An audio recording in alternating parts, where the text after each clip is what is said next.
In 1964, John Bell proved that two particles once connected remain permanently linked regardless of distance. No signal between them, no mechanism, no explanation, just connection. 5 ancient traditions had described this principle. Before Bell was born, before quantum mechanics existed, before the word entanglement had been coined, John Bell was a theoretical physicist at CERN.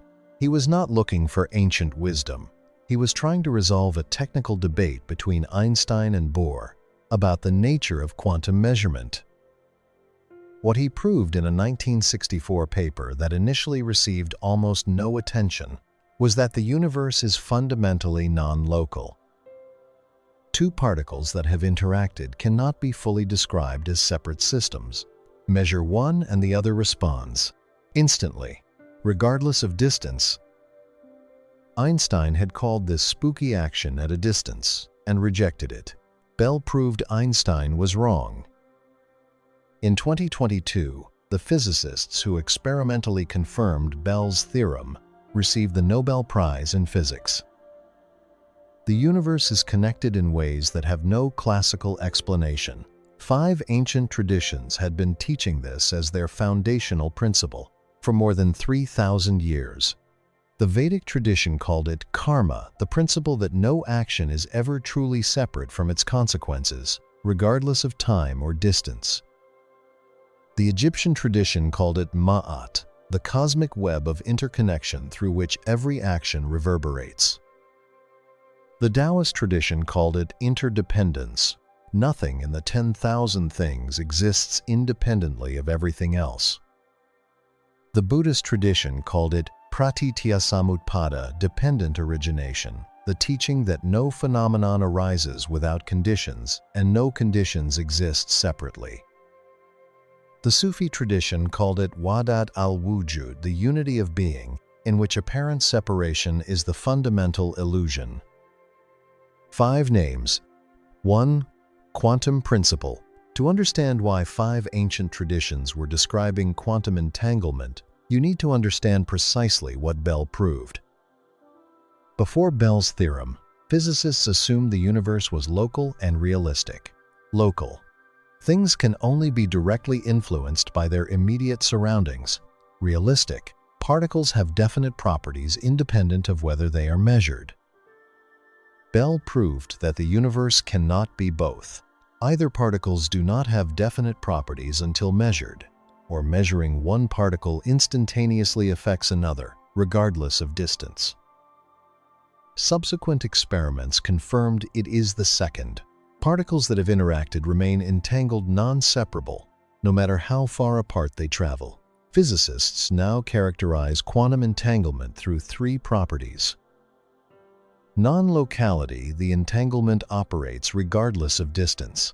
No signal travels between the particles. No time passes. The correlation is instantaneous. Non-separability. Once entangled, the 2 particles cannot be described as independent systems. They are one system, expressed in 2 locations. Correlation without visible cause. The outcomes are correlated, with no apparent mechanism connecting them. These 3 properties appear in all 5 ancient descriptions of cosmic interconnection. Let us hear each tradition speak. The Bhagavad Gita's description of karma is not a moral system. It is a precise description of quantum non-locality applied to action. Every action you perform leaves an impression in the field. That impression does not disappear. It echoes through time, through lives, through the very structure of reality. The Sanskrit word samskara means the groove left by action in the fabric of consciousness. Non-locality karma operates regardless of distance and time. Non-separability, the actor and the action, cannot be cleanly divided. Correlation without visible cause-consequences arise with no obvious connecting thread. The Gita's solution, nishkama karma, desireless action, is not a moral prescription. It is the instruction for how to act without generating new entanglement. Act from the level of the field, not the contracted particle that believes itself separate. The Egyptian concept of Ma'at is usually translated as truth, justice, or cosmic order, but its deeper meaning is more precise. Ma'at is the interconnected web of cause and consequence, through which every action in the cosmos reverberates. It is not administered by a judge. It is a property of the field itself. The coffin texts describe Ma'at as the condition in which every action finds its echo in the structure of reality. Non-locality Ma'at operates across any distance. Non-separability, no action, is isolated from the field that registers it. Correlation without visible cause, consequences arise from the structure of reality itself, not from visible mechanisms. The Egyptian weighing of the heart, the IB weighed against the feather of Ma'at, is not an afterlife judgment. It is the moment the individual field meets the universal field, and the entanglement is measured. The Tao Te Ching describes a universe in which nothing is genuinely separate. Chapter 16. Return to the root is called stillness. Return to the root means returning to one's destiny. The Taoist concept of Wu Lun, the five relationships, describes human reality as an entirely relational field. No individual exists independently. Every person is a node in a web of mutual dependence and mutual influence. But the Taoists go further than social interdependence. The Tao itself, the unified field, is described as the ground of all apparent separation. Chapter 22. Yield and overcome. Bend and be straight. The action propagates through the field.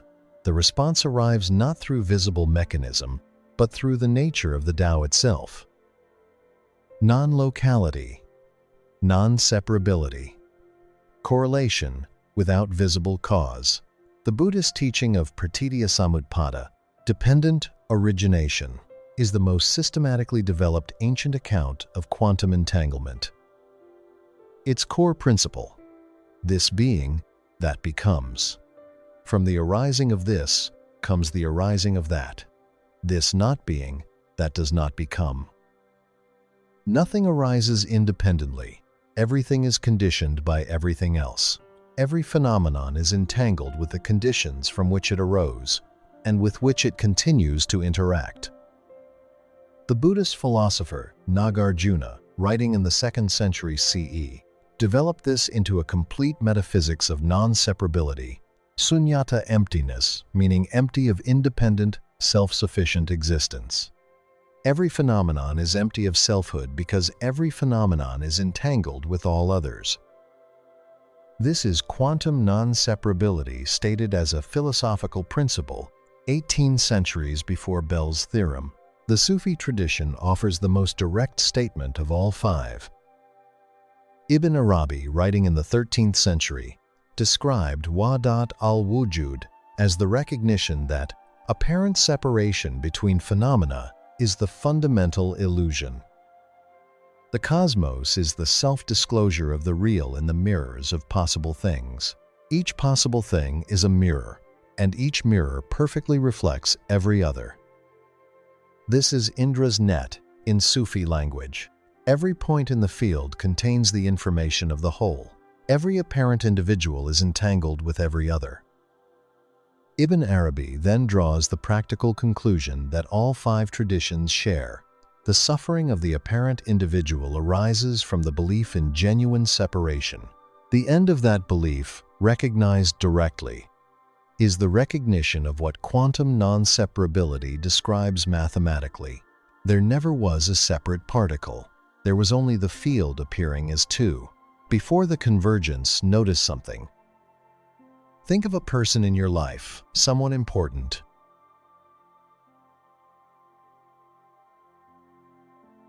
Now ask, where does the connection between you and them begin?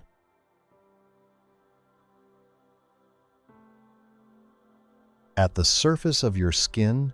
At the edge of a memory?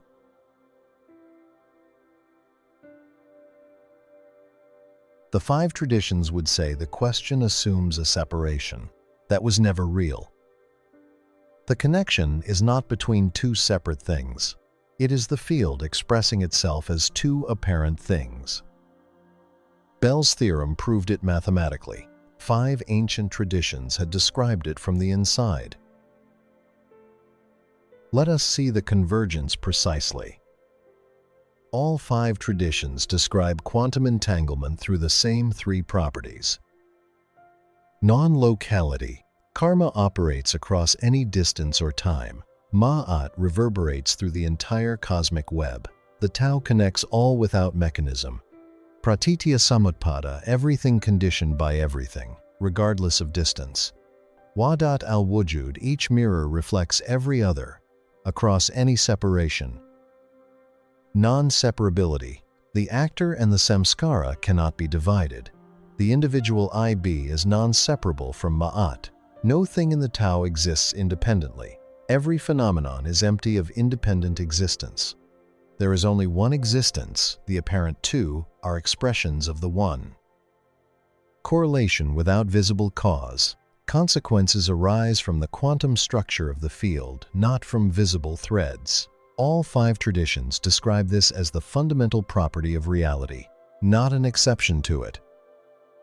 Now, look at this carefully. 5 different traditions, separated by geography, by language, by centuries of time, and yet describing the same underlying pattern of reality.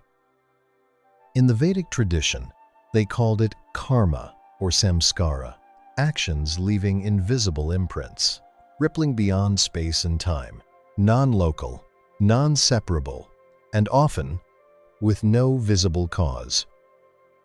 In ancient Egypt, they spoke of Ma'at, a cosmic order, an unseen balance, where every action is woven into a larger harmony. Again, non-local, non-separable, no visible cause.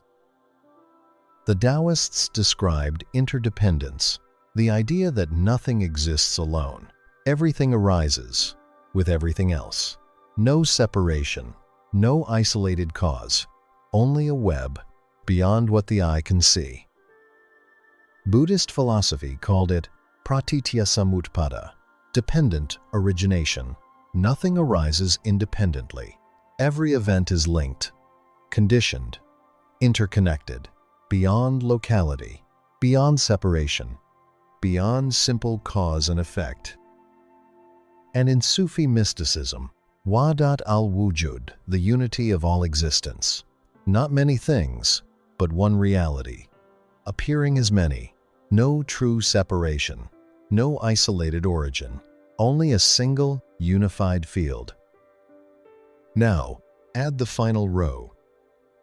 Modern physics, quantum entanglement, formally described through Bell's theorem and confirmed through decades of experiment, recognized with the Nobel Prize in Physics 2022. Particles, separated by vast distances, still connected, instantly, no signal passing between them, no visible mechanism. Non-local, non-separable, correlation, without a visible cause. 5 traditions, 3,000 years of independent observation. And the same 3 properties, emerging again and again and again. Then, in 1964, a physicist named John Bell did something extraordinary. He didn't describe it in poetry or philosophy. He proved it with mathematics. What they intuited, physics finally confirmed. Here is the conclusion all 5 traditions reach, and that the physics confirms. The sense of being a separate, isolated self, disconnected from the rest of existence, is not an accurate description of reality. At the quantum level, at the most fundamental level, physics can currently measure. Nothing is separate. Nothing has ever been separate. 5 traditions spent 3,000 years finding ways to help people realize this, not as a belief, but as a direct experience. In 2022, the Nobel Prize in Physics was awarded to a line aspect, John Clauser, and Anton Zeilinger for experimental tests of Bell's inequalities. The Nobel Committee's statement was unambiguous. Their work proved that quantum mechanics cannot be replaced by any theory that uses hidden variables, meaning there is no hidden classical explanation for entanglement. The non-locality is real. The non-separability is real. The universe is genuinely, irreducibly, non-locally connected. As 5 ancient traditions had been teaching for 3,000 years, David Bohm, Einstein's closest collaborator, spent the latter part of his career developing what he called the implicate order, the deeper level of reality in which all apparently separate phenomena are enfolded together. Bohm wrote, "The notion of a separate organism is clearly an abstraction. In reality, all parts of the world are woven together in one tissue." One tissue. The Vedics called it the field of karma. The Egyptians called it ma'at. The Taoists called it the Tao. The Buddhists called it dharma dhatu. The Sufis called it the real. Bohm called it the implicate order. 6 names, one tissue. Here is what matters practically about all 5 traditions and the physics agreeing. If quantum non-separability is real, if nothing is genuinely separate from anything else, then the way you act toward others is, in a precise physical sense, the way you act toward yourself. This is not a moral claim, it is a quantum claim. The Vedics called this the foundation of ethical action because karma is real. The Egyptians called this alignment with Ma'at because the web is real. The Taoists called this living in harmony with the Tao because interdependence is real. The Buddhists called this the end of suffering because non-separability is real. The Sufis called this the recognition of the real because separation was always illusion. And Bell's theorem confirmed, in the language of experimental physics, that these 5 traditions were describing something true about the actual structure of the universe. Bell was not looking for ancient wisdom. He was solving an equation. But the equation led him to the same territory that 5 ancient traditions had been mapping through direct observation, systematic practice, and 3,000 years of investigation before he was born. Non-local, non-separable, correlated, without visible cause. One tissue. Ancient wisdom, quantum proof, direct knowing. This is quantum gnosis.